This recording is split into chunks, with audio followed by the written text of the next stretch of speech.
क्या दुनिया की सबसे बड़ी महाशक्ति भी भारत के एक फैसले से बेचैन हो सकती है? क्या ऐसा हो सकता है कि एक तेल की डील पूरी वैश्विक राजनीति का समीकरण बदल दे?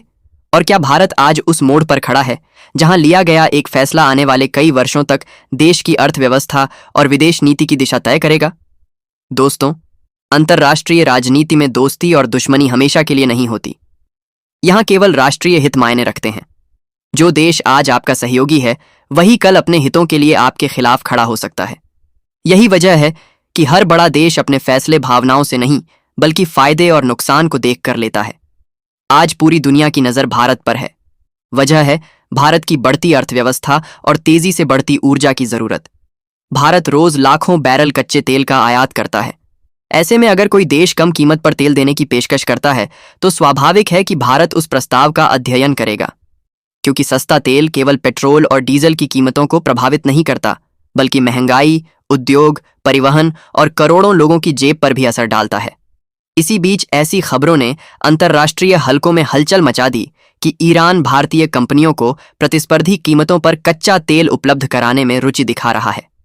रिपोर्टों के अनुसार यह प्रस्ताव केवल कीमत तक सीमित नहीं था, बल्कि ऊर्जा सहयोग को और मजबूत करने की दिशा में भी चर्चा हुई। अगर ऐसा होता है तो भारत के लिए यह आर्थिक रूप से फायदेमंद साबित हो सकता है। लेकिन जैसे ही यह खबर दुनिया के दूसरे हिस्सों तक पहुंची, बहस शुरू हो गई, क्योंकि ईरान पर वर्षों से विभिन्न अंतर्राष्ट्रीय प्रतिबंध लगे हुए हैं और अमेरिका लंबे समय से चाहता है कि उसके सहयोगी देश इन प्रतिबंधों का पालन करें। यही कारण है कि भारत के सामने यह मुद्दा केवल व्यापार का नहीं, बल्कि कूटनीति का भी बन जाता है। अमेरिका का तर्क साफ है। उसका कहना है कि ईरान के साथ होने वाला व्यापार क्षेत्रीय सुरक्षा और उसकी विदेश नीति को प्रभावित कर सकता है। दूसरी ओर कई रणनीतिक विशेषज्ञों का मानना है कि हर संप्रभु देश को अपनी ऊर्जा सुरक्षा के लिए स्वतंत्र निर्णय लेने का अधिकार होना चाहिए। यही वजह है कि इस पूरे मामले ने वैश्विक बहस का रूप ले लिया।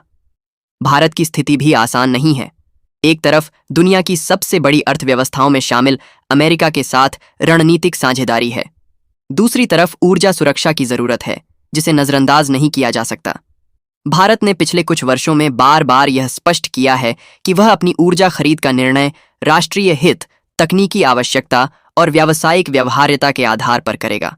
अगर हम इतिहास देखें तो भारत ने हमेशा संतुलन की नीति अपनाई है। चाहे पश्चिमी देशों के साथ संबंध हों या रूस, पश्चिम एशिया और अन्य देशों के साथ सहयोग, भारत ने कोशिश की है कि किसी एक खेमे का हिस्सा बनने के बजाय अपने राष्ट्रीय हितों को प्राथमिकता दी जाए।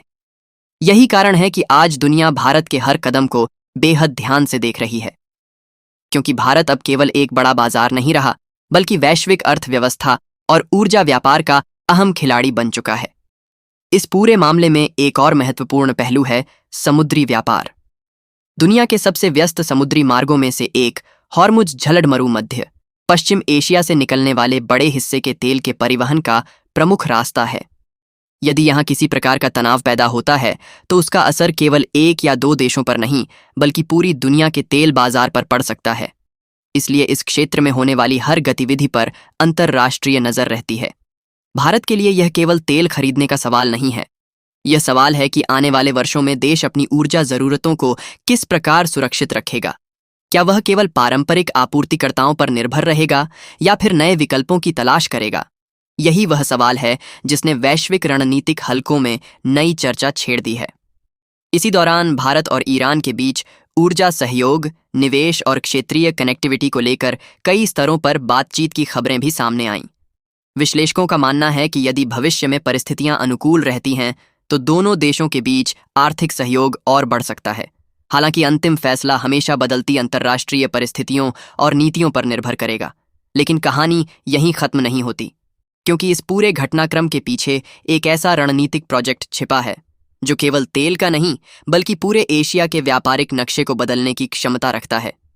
यही वह वजह है जिसने कई बड़ी शक्तियां की चिंता बढ़ा दी है। और इसी मोड़ पर शुरू होती है कहानी उस बंदरगाह की, जिसे कई विशेषज्ञ भारत का सबसे महत्वपूर्ण विदेशी इंफ्रास्ट्रक्चर निवेश मानते हैं। दोस्तों, जिस प्रोजेक्ट की बात हो रही है वह है चाबहार बंदरगाह। भारत के लिए यह सिर्फ एक बंदरगाह नहीं, बल्कि एक रणनीतिक दरवाजा माना जाता है। इसकी सबसे बड़ी खासियत यह है कि इसके जरिए भारत बिना पाकिस्तान के रास्ते पर निर्भर हुए मध्य एशिया और आगे यूरोप तक व्यापारिक पहुंच बढ़ाने की संभावना देखता है। इसी वजह से यह परियोजना वर्षों से अंतर्राष्ट्रीय चर्चा का विषय बनी हुई है। विश्लेषकों का मानना है कि अगर इस क्षेत्र में स्थिरता बनी रहती है और व्यापारिक माहौल बेहतर होता है तो चाबहार भारत के लिए ऊर्जा और व्यापार दोनों क्षेत्रों में अहम भूमिका निभा सकता है। हालांकि इस परियोजना की रफ्तार कई बार क्षेत्रीय तनाव, प्रतिबंधों और बदलती वैश्विक परिस्थितियों से प्रभावित हुई है। यहीं से कहानी और दिलचस्प हो जाती है। भारत एक ऐसे दौर में है जहां उसकी अर्थव्यवस्था लगातार बढ़ रही है, उद्योग बढ़ रहे हैं, सड़कें बन रही हैं, नए एयरपोर्ट तैयार हो रहे हैं और करोड़ों लोगों की ऊर्जा ज़रूरतें हर साल बढ़ती जा रही हैं।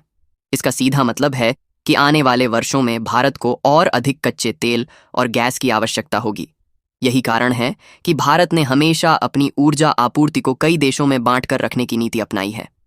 अगर किसी एक क्षेत्र में संकट आए तो दूसरा विकल्प उपलब्ध रहे। यही रणनीति किसी भी बड़ी अर्थव्यवस्था की सबसे बड़ी ताकत मानी जाती है। इसी संदर्भ में ईरान का नाम बार बार चर्चा में आता है। भौगोलिक दृष्टि से ईरान भारत के अपेक्षाकृत करीब है, जिससे परिवहन लागत कम हो सकती है। यदि भविष्य में व्यापारिक और कानूनी परिस्थितियां अनुकूल होती हैं तो यह भारत के लिए आर्थिक रूप से लाभदायक विकल्प बन सकता है। लेकिन दूसरी ओर अंतर्राष्ट्रीय प्रतिबंध और कूटनीतिक दबाव इस फैसले को जटिल बना देते हैं। इसीलिए भारत बेहद सावधानी से कदम बढ़ाता दिखाई देता है। भारत का आधिकारिक रुख लगातार यही रहा है कि ऊर्जा संबंधी फैसले राष्ट्रीय हित, तकनीकी मूल्यांकन और व्यावसायिक आधार पर लिए जाएंगे, यानी भावनाओं से नहीं बल्कि ठोस गणनाओं के आधार पर। कई लोगों को याद होगा कि वैश्विक ऊर्जा संकट के दौरान भारत ने अलग अलग देशों से तेल खरीदकर अपनी ज़रूरतों को पूरा किया था। उस समय भी दुनिया भर में इस पर बहस हुई थी, लेकिन भारत ने स्पष्ट किया था कि उसका पहला दायित्व अपने नागरिकों और अपनी अर्थव्यवस्था की सुरक्षा है। यही सोच आज भी दिखाई देती है। इस पूरे घटनाक्रम में एक और महत्वपूर्ण पहलू है वैश्विक शक्ति संतुलन। आज दुनिया पहले जैसी एकध्रुवीय नहीं रही। एशिया की अर्थव्यवस्थाएं तेजी से बढ़ रही हैं, नए व्यापारिक समूह उभर रहे हैं और कई देश अपनी विदेश नीति में पहले से अधिक स्वतंत्रता दिखा रहे हैं। ऐसे माहौल में भारत का महत्व पहले से कहीं अधिक बढ़ गया है। दूसरी ओर अमेरिका भी भारत को इंडो पैसिफिक क्षेत्र में एक महत्वपूर्ण साझेदार मानता है। इसलिए दोनों देशों के बीच रक्षा, तकनीक, व्यापार और सुरक्षा जैसे कई क्षेत्रों में सहयोग लगातार बढ़ा है। यही वजह है कि ऊर्जा जैसे संवेदनशील मुद्दों पर दोनों देशों के बीच संतुलन बनाए रखना आसान नहीं होता। कूटनीति की असली परीक्षा भी यहीं होती है। एक तरफ आर्थिक हित, दूसरी तरफ रणनीतिक साझेदारी और तीसरी तरफ वैश्विक नियम। इन तीनों के बीच संतुलन बनाना किसी भी सरकार के लिए चुनौतीपूर्ण होता है। अब सबसे बड़ा सवाल यह है कि आगे क्या होगा। इसका जवाब फिलहाल किसी के पास नहीं है। अगर अंतर्राष्ट्रीय हालात बदलते हैं, प्रतिबंधों में ढील आती है और सभी कानूनी प्रक्रियाएं अनुकूल होती हैं, तो भारत के सामने नए विकल्प खुल सकते हैं। वहीं अगर तनाव बढ़ता है तो फैसले और कठिन हो सकते हैं। लेकिन एक बात लगभग तय है, भारत अब पहले वाला भारत नहीं है जो हर बड़े फैसले से पहले केवल दूसरों की ओर देखे। आज भारत वैश्विक मंच पर अपनी अलग पहचान बना चुका है। दुनिया की बड़ी अर्थव्यवस्थाओं में शामिल होने की दिशा में बढ़ते इस देश के लिए ऊर्जा सुरक्षा केवल आर्थिक मुद्दा नहीं बल्कि राष्ट्रीय सुरक्षा का भी विषय है। यही कारण है कि भारत हर कदम सोच समझ कर उठाता है, जल्दबाजी नहीं करता, लेकिन अवसर भी आसानी से नहीं छोड़ता। आने वाले महीनों में दुनिया की नज़र इसी बात पर रहेगी कि ऊर्जा बाजार किस दिशा में जाता है, पश्चिम एशिया की स्थिति कैसी रहती है और भारत अपनी दीर्घकालिक रणनीति को किस तरह आगे बढ़ाता है। दोस्तों, इस पूरी कहानी का सबसे बड़ा संदेश यही है कि अंतर्राष्ट्रीय राजनीति में फैसले नारे या भावनाओं से नहीं बल्कि राष्ट्रीय हित, आर्थिक गणना और रणनीतिक सोच से लिए जाते हैं। भारत के सामने चुनौती भी बड़ी है और अवसर भी। कौन सा रास्ता चुना जाएगा, इसका फैसला समय करेगा।